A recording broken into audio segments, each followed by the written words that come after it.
Hi guys, welcome back aboard Spiffy, our 44-foot hurricane damage DIY catamaran project boat. A few days ago we got one big step closer to getting this big hunk of fiberglass back in the water. We got the trailer under the boat. We still don't have a firm date for when the big hunk of fiberglass is gonna go back in the water, but hopefully we'll know more later this week. Let's start by rewinding the clock a couple of days. Albert, the owner of the yard, played musical chairs, or mega Tetris as I like to call it, moving a bunch of stuff around in the yard so we could clear a path to get a trailer under the catamaran. Of course, getting the trailer under the boat is just step one of many steps to getting us back in the water. Hello Sail Life subscribers, this is Al from Albert's Marine Logistics and Certified Marine Transport out of Massachusetts, and welcome to the 53-foot Brownell hydraulic trailer. We have two of these on the east coast of Florida, and Maz is getting the use of this one for the next few weeks to get his boat back in the water. So we'll go through showing you how it operates, how we load and unload, and maybe in the future we'll come see you someday. This vessel is going to be supported on 6 to 8 interior stands, and then the rock of the boat will be handled by the hydraulic stands to keep the motion as low as possible. When you see the video coming off of the road, she's going to rock a little bit, but this will keep it safe. We did our best to line up the trailer so it's centered under the boat. It doesn't have to be super precise. Then followed a game of Mega Jenga to find the correct size wooden blocks to take up the gap between the hydraulic arms and the boat. It's my understanding that the majority of the weight of the boat will actually be carried by this square tubing. We snugged up the stands so they were making firm contact with the hull. The trailer has air ride, meaning the whole trailer can move up and down, and that is what's actually going to lift the catamaran. It might not look impressive from this angle, but here you can clearly see daylight under the keel. Under both keels, in fact. Our first lift of the boat was mainly just a test to see that everything works and that the boat is nice and stable. There is never a dull day in the yard. We had to switch out the green tractor that's hooked up to the trailer right now for this blue and white one. Unfortunately, that had one tire that had come off the wheel. This was my first time seeing a bead seeder in action. You learn something new every day. With the two tractors switched out, we could go ahead and make a few final adjustments to how the boat is supported by the trailer. And just like that, the boat is off of the ground. It is now supported entirely by the trailer, and it's supposed to stay like this until we get our ride out of the yard. That is step one on the million-part journey to getting this hunk of fiberglass back in the water. Done. I have a feeling that we'll know more about when we're going to be able to get this boat in the water in the next couple of days, and I think it might be sooner than we think. So yeah, let's go ahead and get the last little things tweaked on our anchoring setup. We need to tell our chain counter here exactly how much chain goes out with one revolution of the Gypsy. While we're doing that, it would also be a great time to get that nut on the bottom of the anchor firmly secured, because we haven't done that yet. But let's start by just letting out a little bit of chain.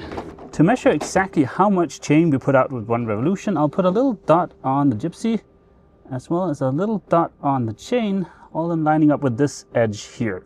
Now we just do one full revolution with the Gypsy, and then we put another little dot on the chain when it's at the same spot as the first dot. I doubt the little dots are going to show up on camera. There's one there and one there. Now we can measure the distance, and that's the exact amount of chain the Gypsy pays out with one revolution. Now let's get the anchor low enough that we can get to that nut we need to tighten, and also put seizing wire up. In the last video, a couple of weeks back, when we talked about our anchoring setup, we got a handful of comments saying that attaching the bridle to these 2 points down here was not correct. First off, thank you to all of those of you who commented on that video and pointed this out because you thought we were making a mistake, because this could very well have been another instance of Captain Dum-Dum poking out his head, but I don't actually think this is a mistake. The vast majority of the Antares boats I've seen, and also the ones I've just looked up on the internet, have the anchoring bridle attached like we have here. I'm completely aware that these attachment points also serve a different purpose, but I think it's okay to use them for the anchoring bridle. Is the way we're attaching the bridle here the one and only true way of attaching your bridle that everybody should follow? No. I don't think so, because there's pros and cons to everything we do. There's no one best way of doing most anything, right? So by doing it this way, we get more scope for our money.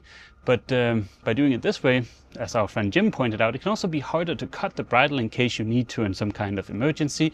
But yeah, for a short trip up to North Carolina, I think this will be perfectly fine. And then we can always figure out what we want to do long term. The only reason I couldn't finish the anchor installation a couple of weeks back was because I didn't have a socket that was big enough to fit over the castle nut. But this morning I swung by Harbor Freight and picked up a cheap 30mm socket that looks like it's a good fit. So the rest of this should be very straightforward. With the little cotter pin in place, the anchor is now fully assembled. I input our Gypsy lap measurement from a little bit earlier into the chain counter and put out a little over 2 meters of chain. To make sure Captain Dum-Dum hadn't made another appearance, I double checked, and it looks like those 2 meters are within a centimeter or so. That will do. Some of you might remember that when I first got back from London, I did a huge clean of the boat outside and inside, especially the inside. I vacuumed up, I don't know how many years worth of dust and dirt, but it was clean for a little bit. We were still working on jobs and it's hard not to track dirt from the yard into the boat, so I'm going to do another clean. There's tools and stuff that need to be put away. I need to do some organizing of everything that we've just kind of shoved into the boat over the past few weeks. And I just want to do another wipe down because we want to be ready to go when we get the word that we're moving the boat. We don't want to have to worry about like getting our bed set up or getting the food ready or anything that we need for the trip north. As you can see, our bed is in the same state we left it in when we first built it. We got the slats over here and the mattress is just waiting to be opened up. We know we have to open it up to let it off gas for a couple days. So the goal is to get this area especially cleaned so we can open that up.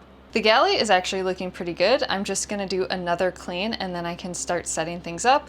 Like we got this induction cooktop right here, and then over here we have an air fryer that Mads got to test the battery loads, but is perfect for our trip north. And we got a microwave too, just to have different options for cooking in case one fails. And then we got 2 very state-of-the-art features that I'm gonna share with you guys right now, so prepare for your mind to be blown.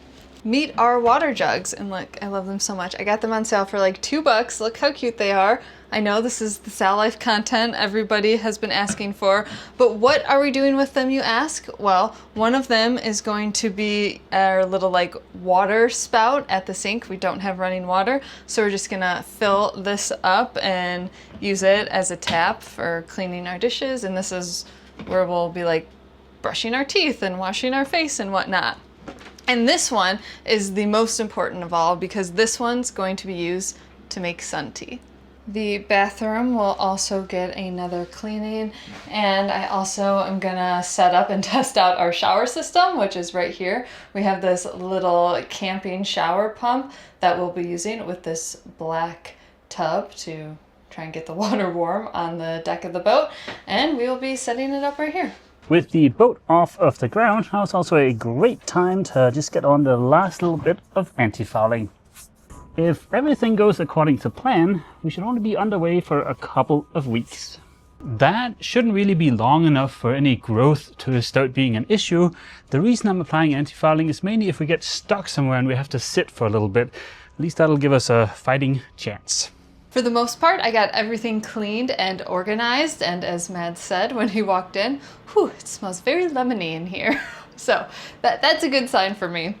I have the bed slats up. We're gonna wait till the very last minute today to take the mattress out. I'm being very precious with the mattress. I just don't want it to get dirty.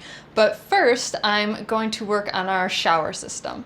As I showed you guys before, this is our little shower setup. We got these black tubs. This was from Amazon, and the idea is we got them black so we can put them out in the sun and the water will warm up for the shower.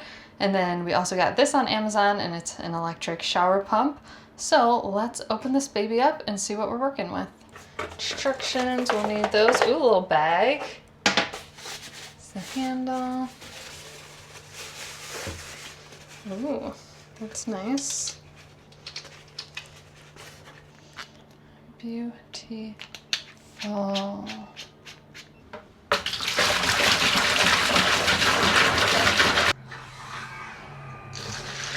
Oh, baby!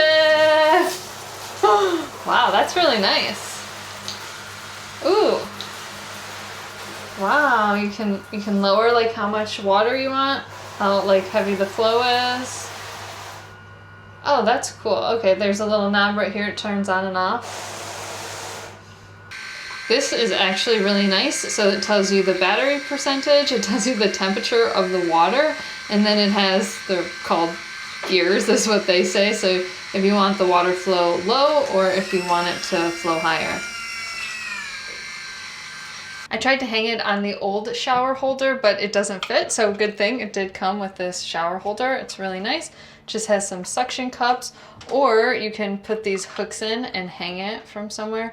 We don't have anywhere to hang it with the hooks, so we'll just use the suction cups. And there you have it, our spiffy new shower setup. I faced it that way because we don't have a shower curtain, so all the water will stay in that way. And it's really nice if we want to take a cockpit shower too. We can just carry our whole contraption outside and shower out there. In terms of our interior here in the boat for our little camping trip up north, the thing I've been the most excited about is getting the mattress on the bed. And for those playing along at home, this is just like a cheapo mattress from Amazon. It wasn't very expensive, but hopefully it'll be comfortable enough. I think the instructions mentioned that this thing should be allowed to off gas or expand for, I think it was 72 hours, something like that. Mm-hmm. But yeah, it doesn't really smell like anything. I was kind of expecting it to smell chemically or something, but nah. It is really tall though. It's taller than we expected it. But it's kind of nice. I have this step here that I can crawl onto, but like if I fall into this crevice in the middle of the night. Well, at least you'll stay there then. It's not like you're gonna fall further. This is like a whole other bed in here. Yeah, that's where you get banished to when you don't behave. But don't worry, everyone. We are not leaving anything to chance. We did buy this tarp to put over it until we're ready to splash, because you just can't trust Mads around something clean and dust. Okay, and there's also like a 1 or 0.5% chance that there's a tiny leak from that sealed up opening, but just like 0.5% of a chance. After much debate, after much nagging, we decided to add a little more caulk to this hatch right here. Ava decided to add a little bit more caulk to this hatch. I'm risk averse, but I'm not that risk averse. Okay, but why do you want the bed to be all wet? I don't, but sounds like you do. No, I think there's a 0.5% chance that it was gonna leak. Well, now I'll take those odds. I don't like those odds. Excuse me while I wipe my tip. Matt also has a huge beef with US caulk guns. Not so much the caulk guns, but the cartridges. Like, why? Why is there a plastic membrane on the inside that you then have to pierce after you've cut off the tip?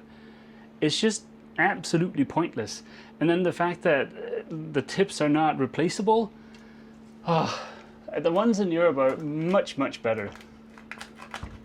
Maybe that should be a segment, things that irritate Mads. Because you you rarely get frustrated, but when you do, you do. Yeah, and there are many things in the US that are better than back in Europe, but it's just, you know, the cartridges for caulk guns are far, far inferior over here. Comment below if you'd like to hear comments from Matt's complaint department. Okay, wow, now he's even moved on to this one. Yeah, well, what are we gonna do? This cartridge is open. All right, let's do it. Every hatch, baby. Oh, we don't have enough for that. Fucking hell. He had caulk on his nose. Oh, okay. Surprise! We have some good news. Yep. 2 days ago, we got the word that today was going to be the splash day. So since then, we have been running around like crazy trying to get everything ready to make sure that happens. Yeah, it's funny how even after weeks of just waiting for it to happen, you can still be kind of surprised and still have stuff that, oh God, we need to do this. But yeah, 9 a.m. this morning, the catamaran's supposed to roll out of the yard, and I think we're ready. We had been waiting on trying to find a tractor to haul the boat, but luckily the crane company is able to do that. So now they're going to be hooking their tractor up to the trailer that the boat's on, pulling her out of the yard and taking her to the launch site. This is the first time we've ever had to move anything as big as the catamaran, and we didn't have that good of an idea of what it was going to cost, but so far the estimate is $6,000, which that is a lot of money, but yeah, I think it's a fair price. The gauntlet of emotions is no joke though. As soon as we found out that we were moving today, of course we were excited. I was crying per usual. And then it was just like we went into panic mode just to make sure we could get everything done.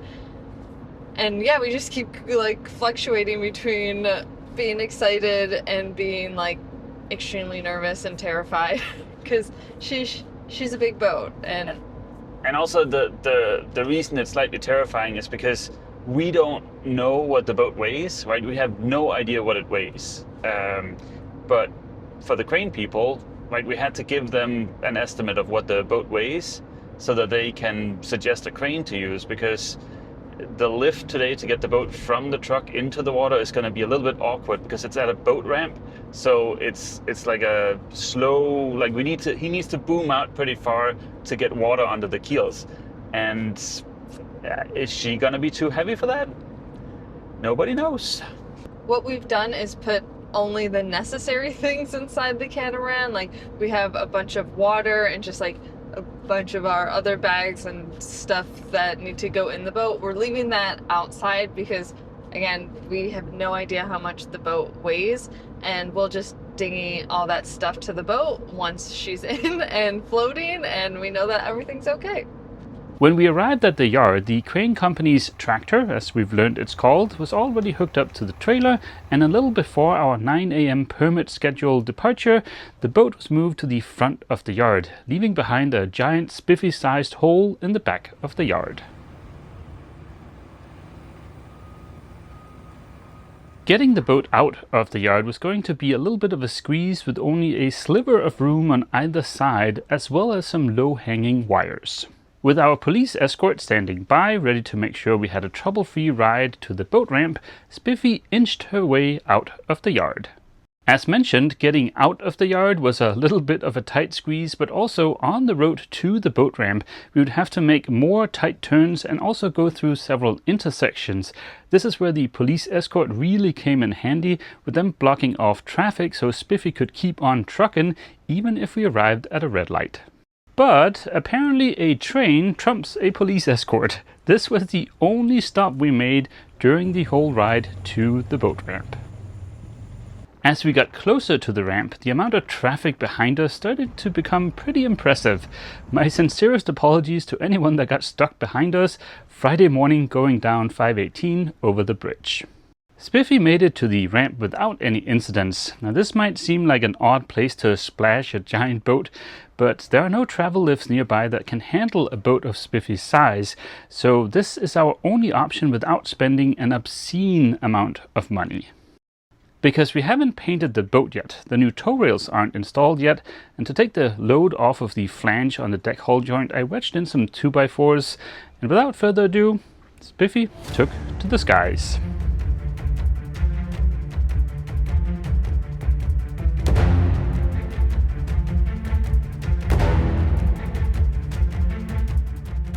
Needless to say, seeing your future home soaring over trees is an interesting experience. What made this even more interesting was the fact that we were pretty sure that there was enough water for the boat here, but we didn't know for sure.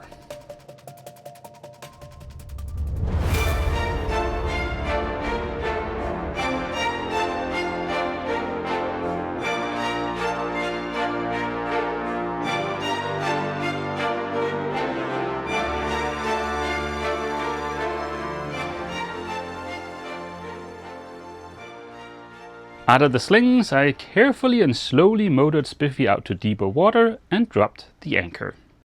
We did it, guys! Spiffy is back in the water, and I think it's exactly 5 years and a couple of days since Brian pulled her out of the water, so yeah, we're freaking back in the water. As you might be able to hear in the background, we have the generator running. We'll get back to yeah, the not so ideal situation of how we're powering this trip north, because I would die here without air conditioning. But yeah, also we seem to have been welcomed by some slightly ominous weather. That's okay. I think we have something like 20 meters of chain out and we're anchored in like 2.5 meters of water. So our scope is pretty ridiculous, but there's plenty of room around here. So yeah, figured better safe than sorry. And as you can see, we've also already added our little tent here to the cockpit, just to make the Beverly Hills hillbilly boat here seem a little bit more trashy. But I think that thing is going to be awesome, because that's going to give us shade when we start heading north. Everything went fine yesterday. The reason I'm not saying great is because as soon as we got out of the slings, there was a little bit of an incident where one engine clonked out, and we hit something in the water with the prop on the other engine, so that also clonked out. But yeah, we'll get back to that story in next week's video. It's been a long and hectic day for both Ava and myself, and we are both very tired. So we're gonna settle in and just enjoy whatever the heck this weather is gonna turn out to be. And yeah, then we'll be back next week when we start the trip 900 miles north to North Carolina. Provided, of course, our little prop incident from yesterday doesn't keep us from continuing north, but please cross your fingers. And on that hopeful note, we'll end this week's video here. As always, feel free to leave a comment down below, and don't forget, if you've enjoyed this video, please remember to leave a like. See you!